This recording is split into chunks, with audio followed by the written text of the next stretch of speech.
Assalamualaikum warahmatullahi wabarakatuh. Perkenalkan, kami dari kelompok 10 yang beranggotakan saya sendiri Tasya Nur Hidayah, Indri Nurhayatunisa, dan Ahmad Ragib Sahal. Di sini kami membahas materi tentang akad sarf. Mata kuliah Fikih Muamalah Kontemporer. Pertama-tama saya akan membahas tentang pengertian akad. Al-sarf secara etimologi artinya al-ziyadah atau menambahan, adil atau seimbang. Di sini penghindaran atau transaksi jual beli. Sarf adalah jual beli suatu valuta dengan valuta asing. Pada prinsipnya, jual beli valuta asing sejalan dengan prinsip sarf. Sarf juga bisa diartikan sebagai jual beli uang logam dengan uang logam lainnya, misalnya jual beli dinar, emas, dan dirham perak. Yang B, dasar hukum akad sarf. 1. Menurut Al-Quran. Dalam Al-Quran tidak ada penjelasan mengenai jual beli sarf itu sendiri, melainkan hanya menjelaskan dasar hukum jual beli yang ada pada umumnya yang terdapat dalam surah Al-Baqarah ayat 275. Yang kedua, menurut Al-Hadis, para fuqaha mengatakan bahwa kebolehan melakukan praktek sarf didasarkan pada sejumlah hadis Nabi yang antara lain berpendapat. Yang A, dari Ubadah bin Samit Nabi SAW berkata, emas dengan emas, perak dengan perak, gandum dengan gandum, syair dengan syair, kurma dengan kurma, garam dengan garam, hendaklah sama banyaknya, tunai dan timbang terima. Apabila berlainan jenisnya, boleh kamu jual kehendakmu, asal tunai. Yang B, dari Abu Hurairah dari Nabi SAW bersabda, boleh menjual emas dengan emas setimbang sebanding dan perak dengan perak setimbang sebanding. Hadis riwayat Ahmad, Muslim, dan Nasai.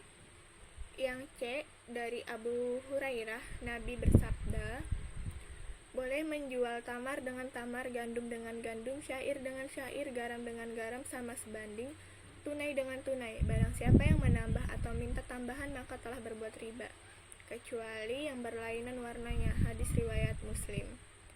Yang D, dari Abu Barkah Nabi SAW melarang menjual perak dengan perak, emas dengan emas, kecuali sama. Dan Nabi menyuruh kami membeli perak dengan emas sesuka kami dan membeli emas dengan perak kami pula. Hadis riwayat Bukhari, Muslim.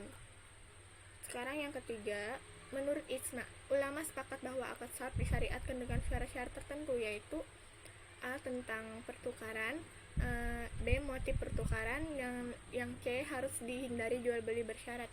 Di sini misalnya si A setuju membeli barang dari B baru ini dengan syarat B harus membelinya kembali pada tanggal tertentu di masa yang akan datang.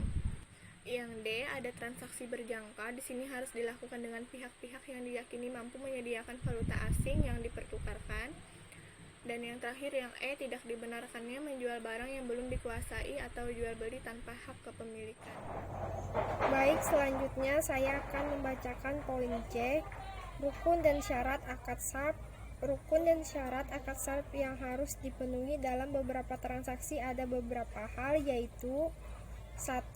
Pelaku akad, yaitu bai, penjual adalah pihak yang memiliki valuta untuk dijual, dan mushtari, pembeli, adalah pihak yang memerlukan dan akan membeli valuta. 2. Objek akad, yaitu sarf, valuta, dan sirus sarf, nilai tukar. 3. Sikhah, yaitu ijab dan qabul. Syarat sah dari akad sarf yaitu valuta, sejenis atau tidak sejenis. Apabila sejenis, harus ditukar dengan jumlah yang sama. Apabila tidak sejenis, pertukaran dilakukan sesuai dengan nilai tukar dan aktu penyerahan spot.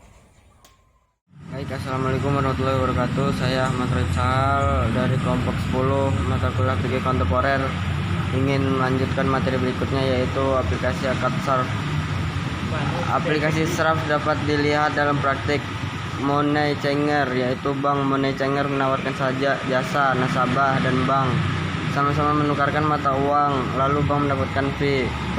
Pertukaran mata uang dan perdagangan valuta asing telah menjadi suatu yang sangat umum dan hampir dilakukan serta diterima sebagai suatu transaksi yang dipraktekkan di seluruh dunia.